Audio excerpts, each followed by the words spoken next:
అడిగొచ్చున్నాం తండ్రి, ఆమేన్. Shall we sing a song? Okay. So I would take Robert's song for the moment.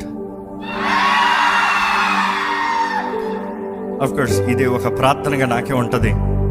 ఈరోజు నేను చెప్పగలిగిన ఒక ప్రార్థన అంటే ఈ పాటే అంటాను. కాబట్టి అలాగే దేవుని ఆరాధిద్దాం. నీతో నుంటే జీవితం వేదనైనా